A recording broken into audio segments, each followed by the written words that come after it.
This is the Whimsy Farm Podcast. I'm Carolyn Crane. There's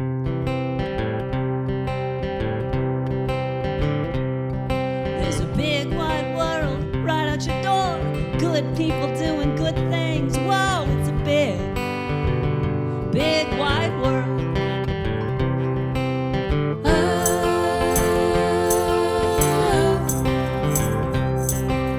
Now is the time.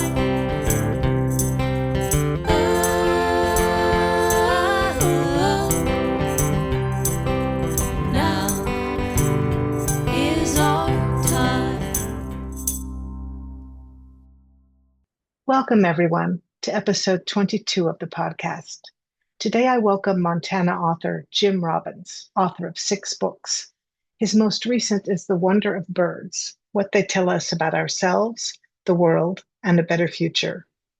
Jim also writes for Smithsonian magazine. His latest article, published last fall, discusses the new science of aeroecology. Okay, welcome to the Whimsy Farm Podcast, Jim Robbins. Thank you for having me. Well, I found your book so delightful, The Wonder of Birds, and I appreciate the way you used first person so artfully. And I felt like you took your readers and me, you darted us bird-like around the planet.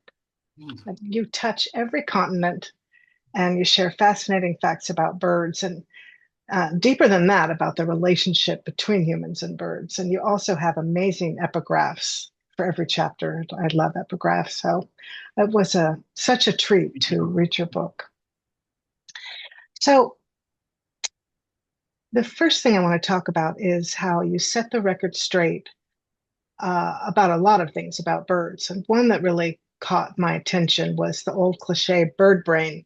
And I remembered my parents explaining to me when I was young that birds just weren't that smart because their brains were so small. But it's not that simple, and it's not even true. Can you talk about why, in this case, size doesn't matter?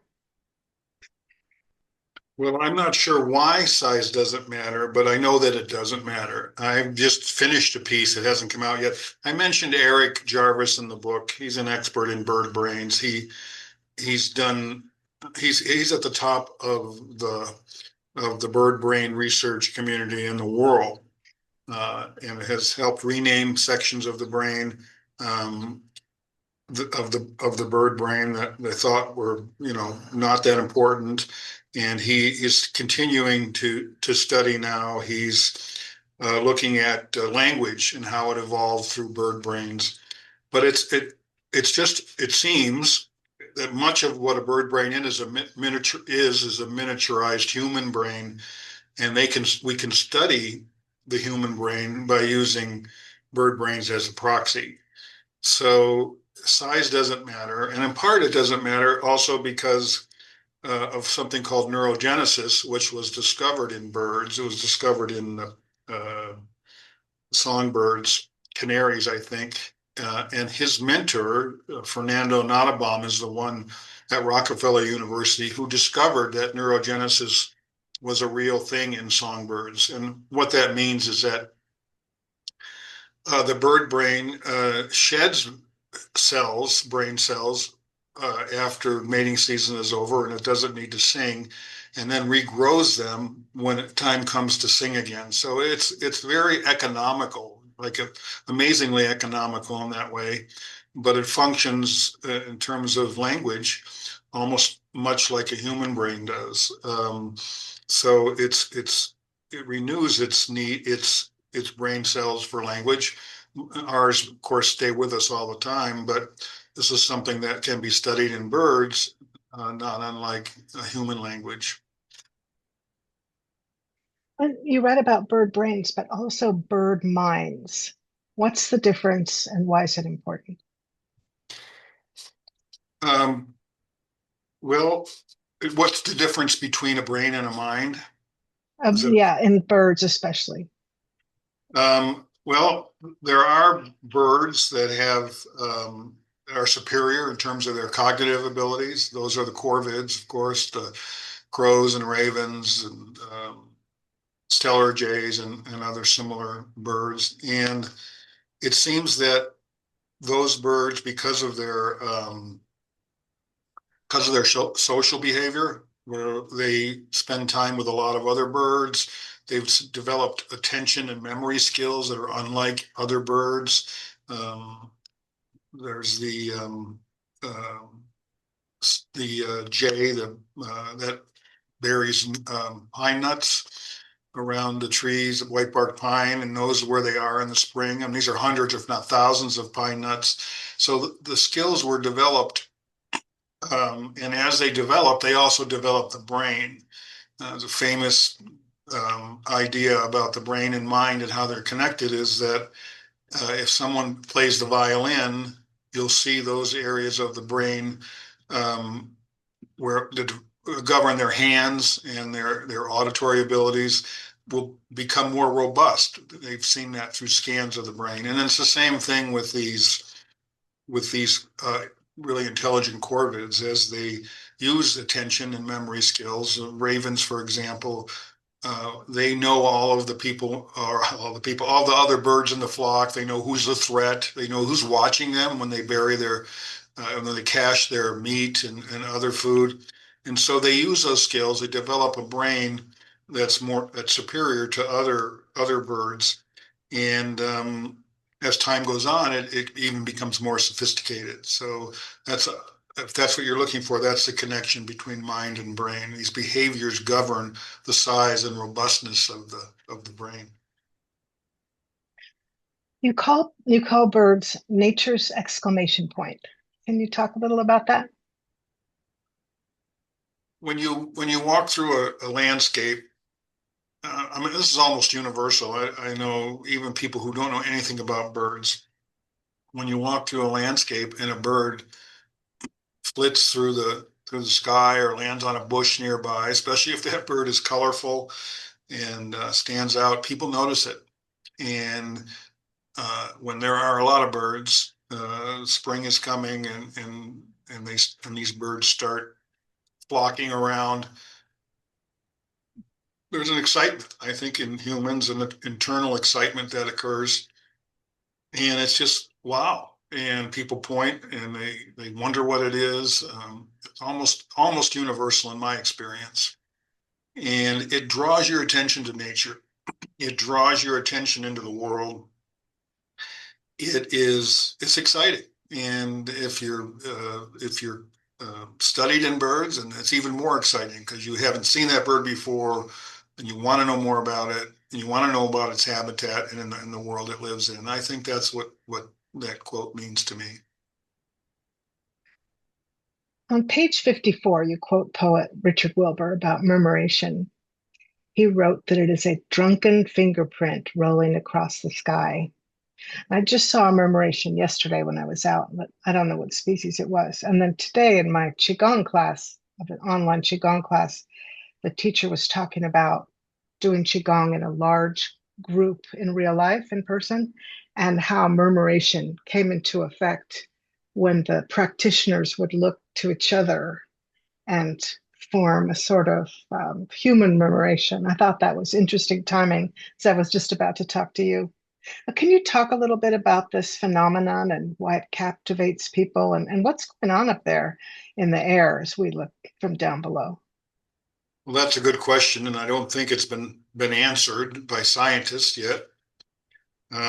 What's going on in the air? These are tens of thousands of birds that are behaving in unison, and that's befuddled and intrigued researchers for decades. How do these birds know how to fly in a formation, essentially? Not only fly in formation, but to fly and swirl and dive and swoop and do all of these things. Tens of thousands of birds. In some cases, it's fewer, but there's something going on. Some people think it's a fundamental force of physics that allow these birds to behave this way without any knowledge of what the other birds are doing, apparently. Um, some people think it has to do with uh, um, more prosaic kinds of physics and have tempted to answer it. People I've talked to uh, it's called, let's see, swarm behavior or swarm intelligence. How does this swarm or flock of birds behave like this? And they think that it's the same principle that applies to people who are leaving a crowded stadium or why are all these people buying the same stock at the same time? So why are these behaviors in synchrony is the question there. And scientists have tried to answer that with physics. And then you have people on the other side, or especially Rupert Sheldrake, who's more of a mystic than a scientist. And he says they're connected. There's a psychic connection. There's a certain kind of um, connection. He talks about he wrote a book called "How Does Something to the Effect of How Does My Dog Know When I'm Coming Home?" But it means that there's some sort of mental connection, unseen connection between humans and between animals and animals. And that's what he says is going on here. But it gets to one of my interests in all this and what I've learned when I was writing this book is what world do we live in? Do we live in a world that's strictly governed by hard sciences, by um, known scientific principles, or are there other principles at work? Um, do we live in a world that's strictly mundane, or do we live in a world that has sacred principles? Well, there are thousands of cultures, of course, believe there are sacred principles out there, um, and a lot of cultures like ours believe it's more scientific and less sacred.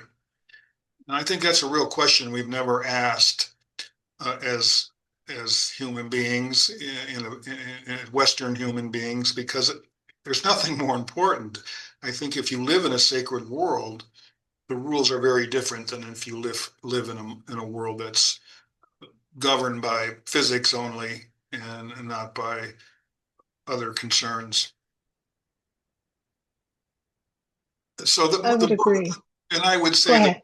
that the book has led me to those kinds of questions and those kind of conclusions. That's one of the things that birds do. If you follow the bird thread and look at all the cultural relationships to birds and all the scientific relationships and things, you you find a lot of interesting stuff, and that's what the book is about. What are all the interesting things people have done and come up with when it comes to birds?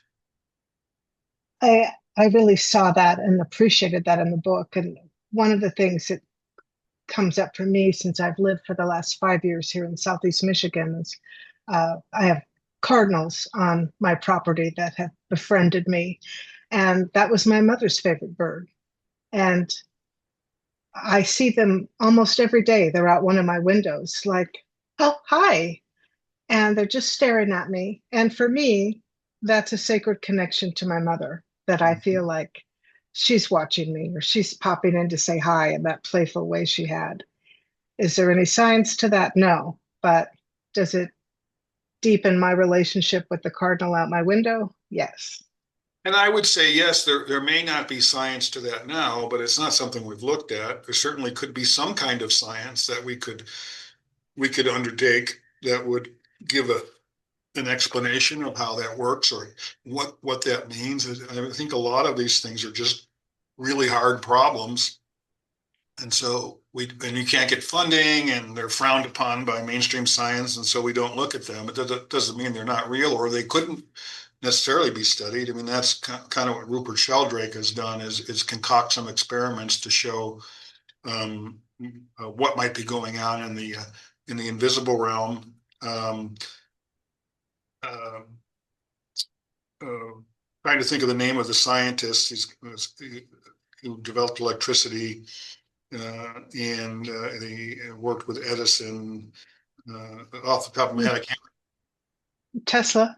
Tesla, yes, No. Nikola Tesla, who's mentioned in the book. He had a white pigeon Mhm. that he was connected to, but he said we'll make more progress in science when we consider the invisible world than we have in a very short time than we have by looking at the physical world for all these decades, if not centuries. So I think there's something to that. It's just a harder problem than the physical world. Yes, especially when we rely on empirical evidence. So Your last article for the Smithsonian, which was published last fall, and that's how I first um, became fascinated with your work, is about aeroecology. And you write about the growing call of scientists to consider, quote, the space above the ground as a complex ecosystem in its own right. Could you talk more about that paradigm shift? Well, until about 2011, which is when this field got its start 15 years ago. Uh, Studies of birds, studies of insects, studies of bats, other aerial creatures, always focused on what they did on the ground. And the paradigm shift came with a paper. I don't remember the name of the scientist who wrote the first one, but um, the paper kind of laid the table for this field that would look at what creatures were doing in the sky. Not only bats, he was a bat researcher, bat biologist, but also what they were, what bacteria and viruses and so on were doing in the sky, which are part of the ecosystem. Even dust is part of it. It's abiotic, but it's still part of the ecosystem. I wrote a piece, I've written several pieces about sequoia trees. It turns out sequoia trees in California get half of their nutrients from dust that comes from the Gobi Desert in China, goes airborne, travels across the Pacific and falls in California. Phosphorus and um, nitrogen. And so there's this skyborne ecosystem that is really just getting started as far as research goes. And so it fascinated me, and it fits into my theme of how little we know about this world we're living in, and which is what I'm doing for my next. I'm writing a book proposal now about it. Oh, I cannot wait to read that book. One of the things that really stood out to me in that article, too, was the thing about the windmills, because alternative energy naysayers would always talk about how windmills won't work. And one of the things both sides bring up is, oh, but it kills all the birds. And you talk about one simple thing that can be done to windmills that decimates the mortality rate of birds flying into windmills. Can you tell us about that? Well, the solution that was is being tested, I would say, it was proven in a small study in Norway, and that is painting one of the blades black seemed to allow the birds to see. It interrupted this pattern that occurs with blades, and the birds don't see them. And it seemed to reduce the number of mortalities in Norway by 70%. Now it's being tested. I've traveled with a scientist to Wyoming where he was looking at the blades and um, doing some test painting of blades to see how well it worked. And I don't think that the research is concluded yet, so I don't know if there are any results. So that's one possibility.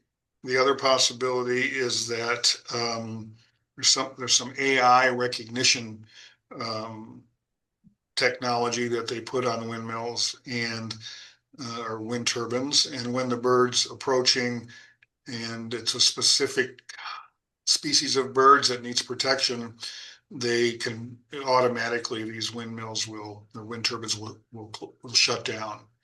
Um, and identiflight is what it's called. Now, you get to a point where there's probably so many birds in an area, like there are in Wyoming. There's golden eagles everywhere because golden eagles harvest the same energy that's being harvested by these wind turbines. It's this orthographic wind that goes upslope. It's very powerful, and so the birds have adapted to using these wind waves to hunt and to reduce their energy output because they can soar and not have to flap and not have to expend as much energy to find food and so on. And well, they're in the same habitat, and so these windmills or wind turbines are killing them. And so um, they're being dental flight is also being tested there. But problem is when you have a lot of golden eagles and it sees the technology, recognizes them and shuts down. At what point does it not become economical to run the turbines because it's shutting down so often? So that's one of the things that's being looked at. Huh. It seems like the painting the one black would be an easier solution than turning them on and off all the time. But we'll see what happens. It would be an easier solution. However, there's also questions about whether it causes deformation in the blade, whether one blade is heavier and it throws off the physics of these turbines. So, these things are always more complicated than you think they're going to be. But the argument that's been made to me about the number of birds that are killed by wind turbines, and there aren't any good numbers on how many, and certainly not good numbers on how many are killed out over the ocean because they're putting in wind turbines all across the East Coast and other places to harvest wind energy on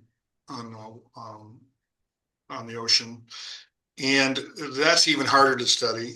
You have to have a ship that goes out and has radar and looks at what's going on, and there's almost been nothing done on that. And birds are different that are ocean birds as opposed to terrestrial birds, and they are looking down all the time, and there's no barriers out there. They don't have to worry about the landscape, and all of a sudden you're introducing this interruption to their flight, and they're not even looking for it because they don't have to, and so they may be colliding in greater numbers with these blades. So again, this work was being done. I know that the guy who was doing a lot of it, Rob Deal, who's in the piece that you mentioned, his agency has been defunded, and I don't know what he's doing now, but I know he was touch and go as to whether they were even going to stay open. And his research has been drastically downgraded. So, but the argument that's made to me is that climate change is going to cause a lot more disruption in wildlife habitat and phenology when birds are migrating and the seasons are changing. I mean, in Montana here, it's been like spring all winter. And so the birds come and they can't find the habitat they need, or they can't find the insects that they need or the seeds. And so they come at the wrong time. So that's going to cause a lot of mortality of birds. So, which is a trade-off. So, but who knows? Well, it's a steady theme in your book is how humans have interacted with birds, often at the bird's detriment. Um, Zooming in something more specific than climate change. In chapter 6, we talk about the factory farming of chickens. And I'm like you, I've learned too much about that to grab the Kroger chicken. So I'm more down to a seasonal, super expensive organic bird, but and that is a privilege, I realize. Um, so can you talk a little bit about beyond the chicken torture that makes the news? There's a lot of other issues about factory chicken and why we need alternatives. Can you mention a couple of those?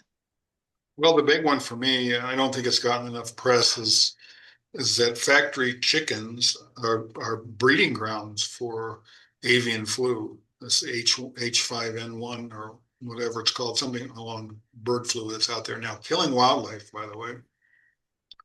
It's extremely pathogenic, and uh, these large scale chicken farms are where these germs get introduced, these viruses, and then they get enhanced. These large scale farms are biological magnifiers, and so the chickens get this illness, they pass it on to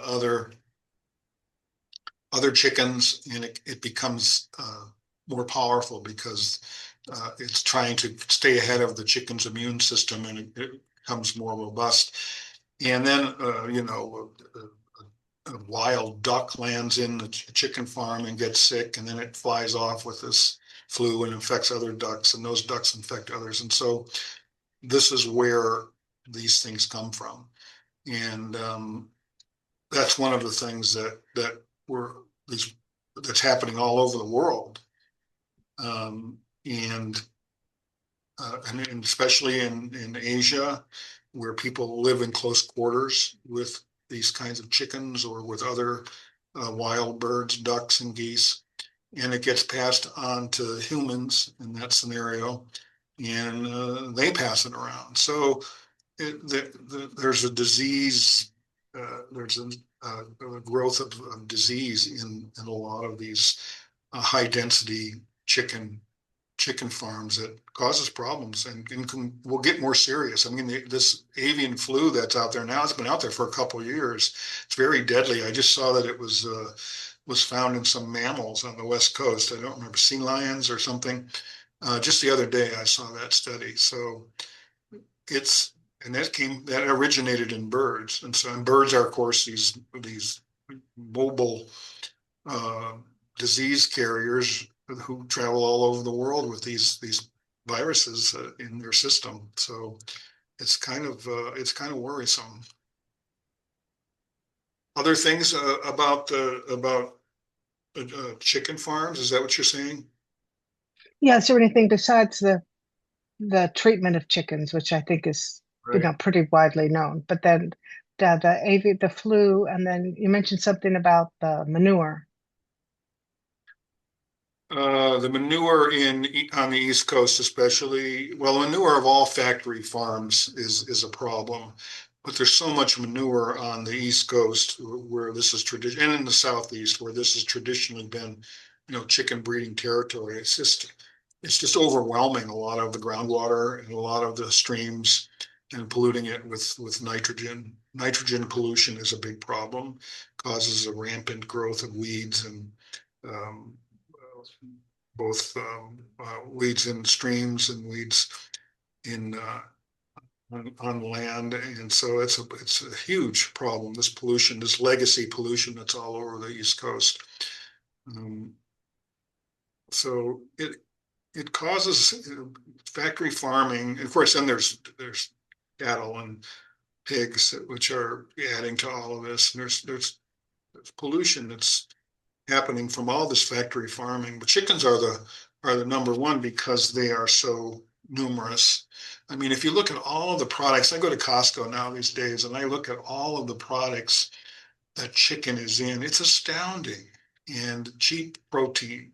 Anywhere you go to 7-Eleven and chicken tacos and chicken and waffles you put in the microwave. It's like it's astounding. It's the most industrialized animal in the history of the world.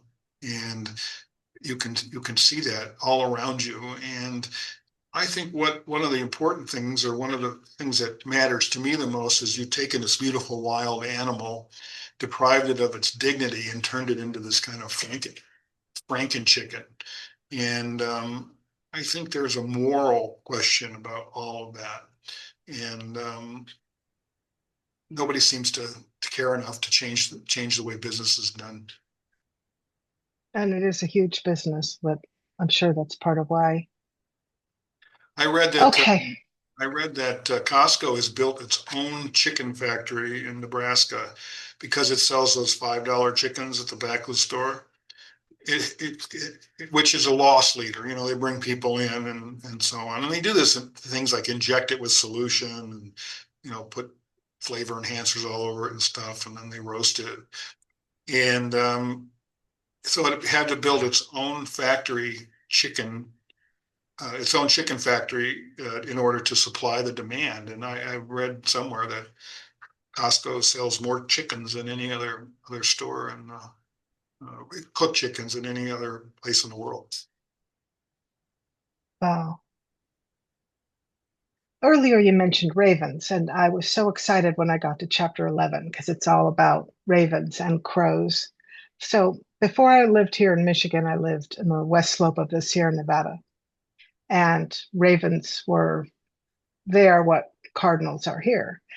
And we have German shepherds. So the ravens had this total relationship with my German shepherds. They'd greet them at one pen, and then they'd fly over to their big pen where they spent the day, and they would just be low enough that the dogs could catch them. And then right when the dogs got there, they'd fly up and make their noises, and the dogs would get mad. And every day this was a ritual. And so I was reading in that chapter about the evolutionary relationship between ravens and wolves, and I thought, huh, that's interesting. So, what's the history of that, and could that maybe be why they were enjoying playing with my German shepherds? Well, there was a book written by Bernd Heinrich about called The Wolf Bird, and it was about ravens and how smart they are and how they evolved with wolves.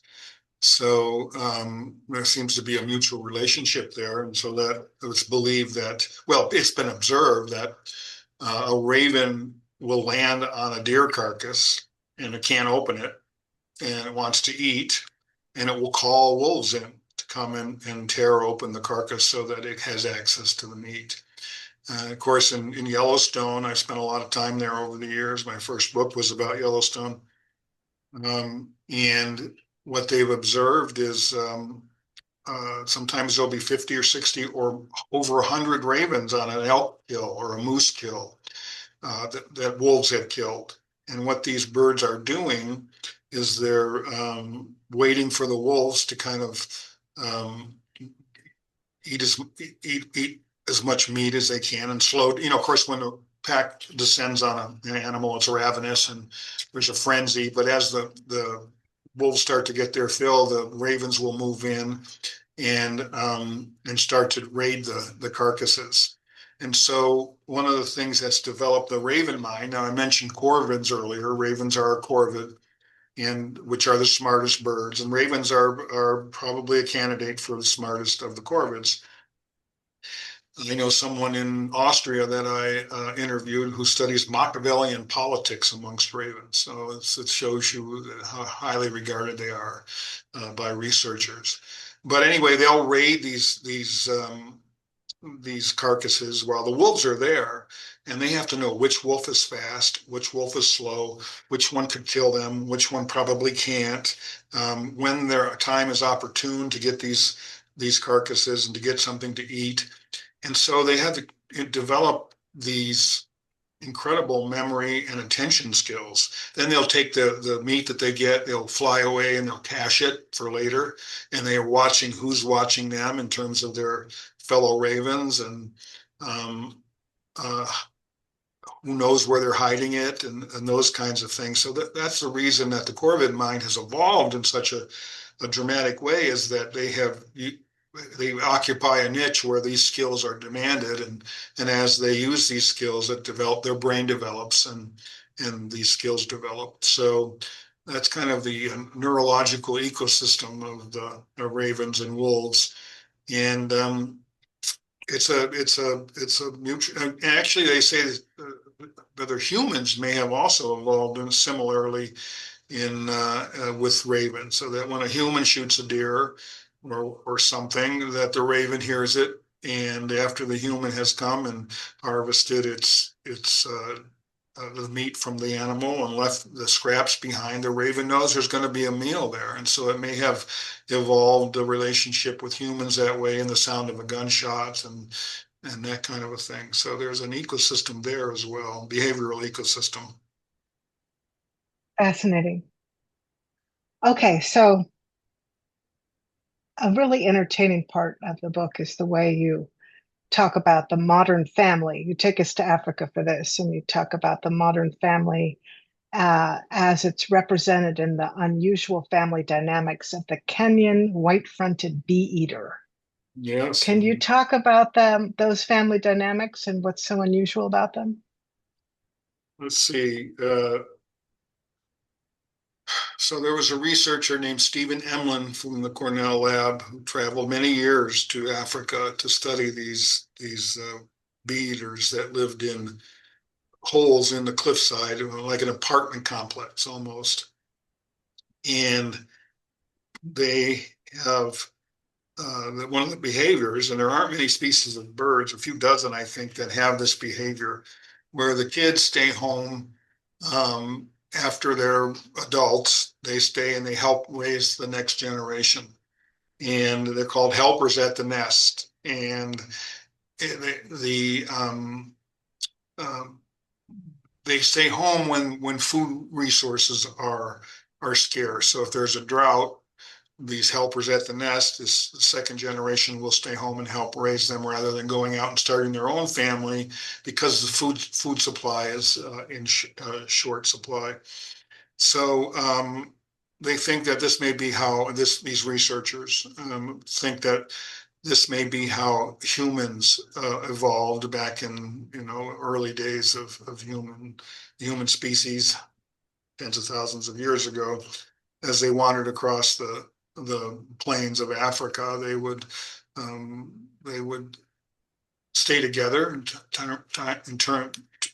times of food scarcity, and then when things were doing well, the rains came and there was plenty of food, that they would go out and start their own families. And so they tried to study something about human behavior through the lens of these white-fronted bee eaters.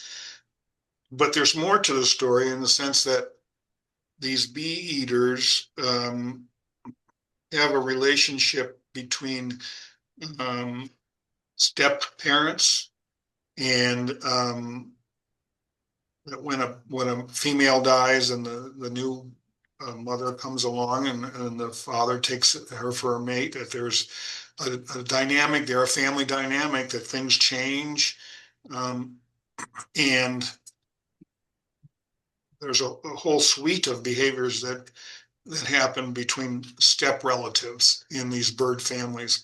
And so these researchers have written kind of instructional guides for therapists using these relationships and these dynamics for dynamics between people, between fathers and stepmothers and stepchildren. And so I don't know how accurate or how I mean, there are some people who frown on this kind of a thing, scientists, but there are plenty of bird families, and they certainly have a lot in common with human families. Whether that's transferable or not, I don't know. So the final section of your book, I have a few last questions about that. It's called Birds and the Hope for a Better Future. And in one chapter, you talk about birds as social workers, and the eagle plays a big role here. Can you tell us a bit about the Anacostia River Project? That was probably the most fascinating part of the reporting trips for me, was to go to Anacostia, stay with Bob Nixon there, who is kind of birthed this project. And Bob is a falconer, and he lives in the heart of Washington, D.C. with his wife, Sarah, and they founded projects for inner city people and kids and young adults to do environmental work, to clean up the Anacostia River, to clean up trash from wildlife habitat around DC. And then they started introducing some of these young people to falconry, because Bob was a falconer, and some of them took to it. And Rodney Stotts, who I profile in the book, he's since written a book about his experiences.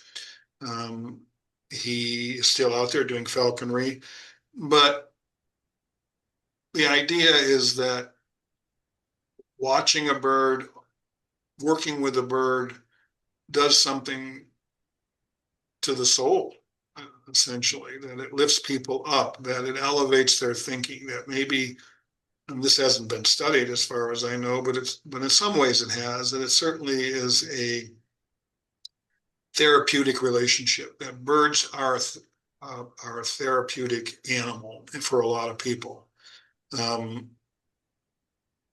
There's a whole realm of something called terror management theory about the fear of death, which many psychologists, many studies say is at the bottom of a lot of our behaviors and our anxiety and our depression and so on.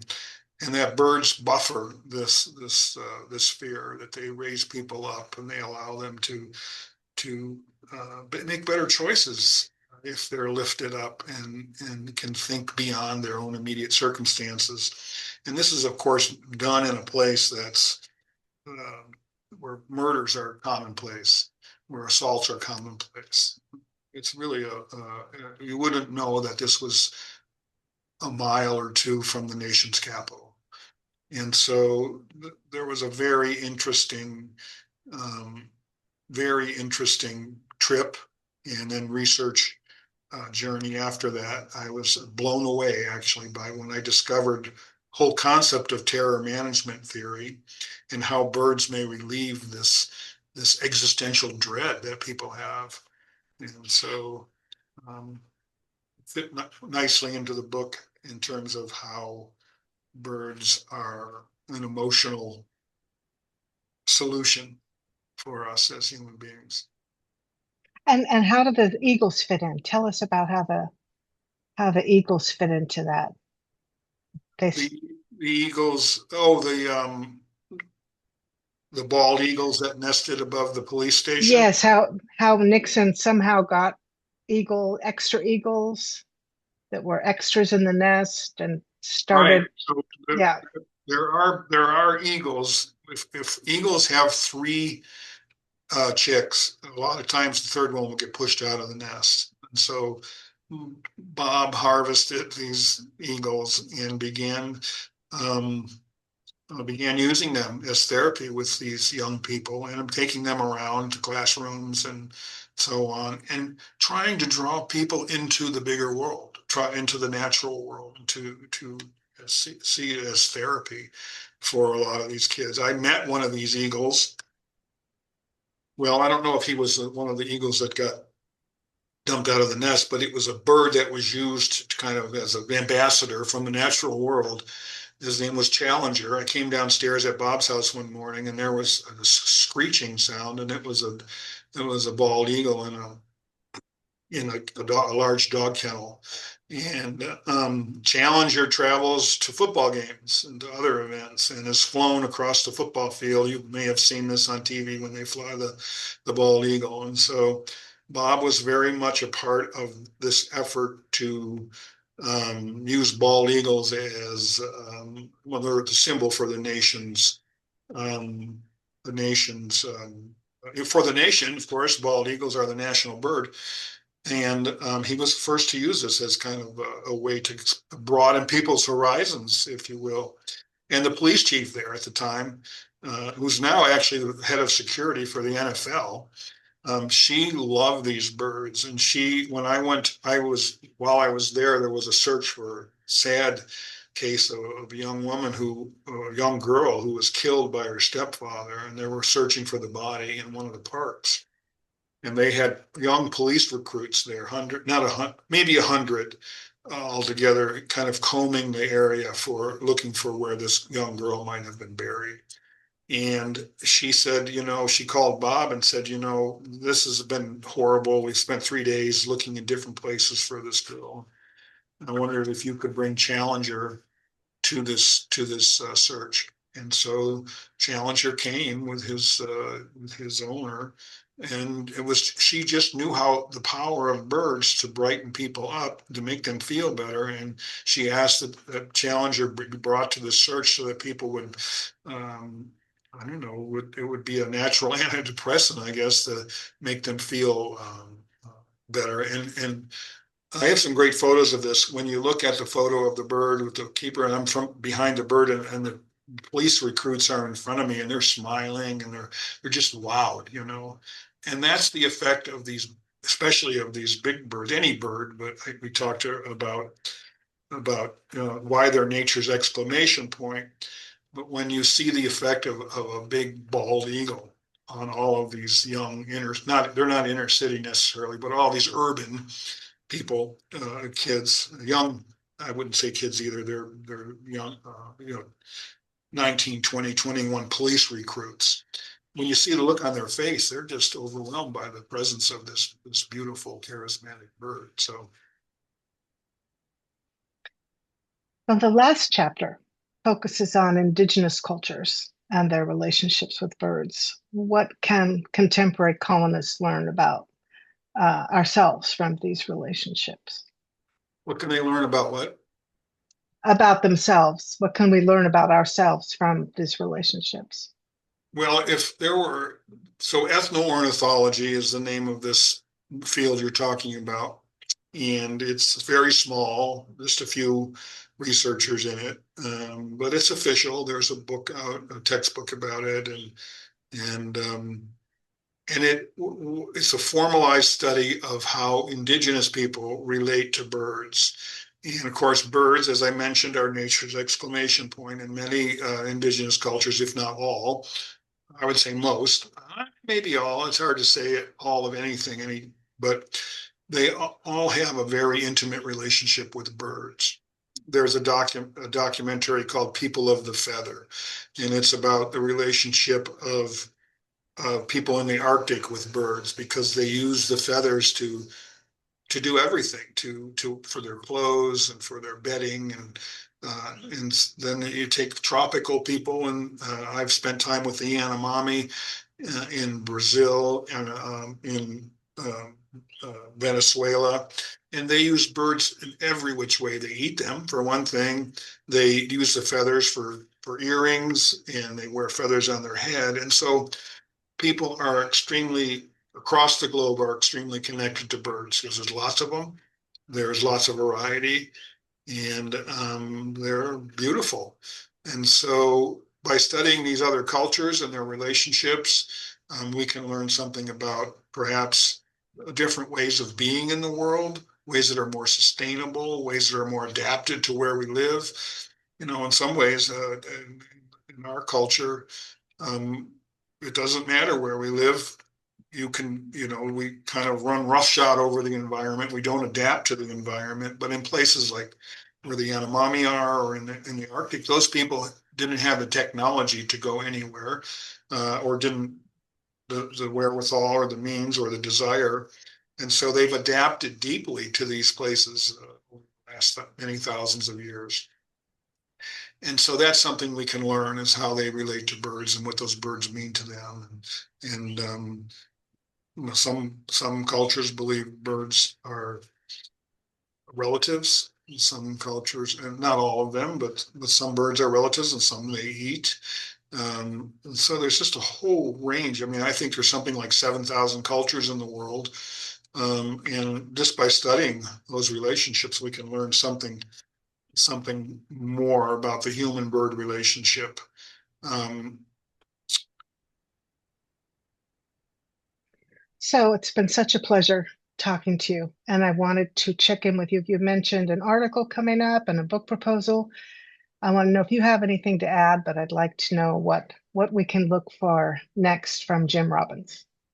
well, I'm working on a piece for the Times, New York Times, on migratory shorebirds. Migratory shorebirds are the most endangered type of bird in the world. I think there's 70 species. And these are birds that travel from the top of the world to the bottom of the world and back every year. I wrote about Hudsonian godwits, which fly the longest nonstop migration in the world. It takes about 8 or 9 days to go from Alaska to New Zealand. And those birds, because they use so much habitat, and because they use shoreline habitat, which is the most developed kind of habitat in the world, they're at most at risk. And so I'm doing something on that, interviewing an expert, and I'm going to have something. I've written about this before for the Times and for Smithsonian Magazine.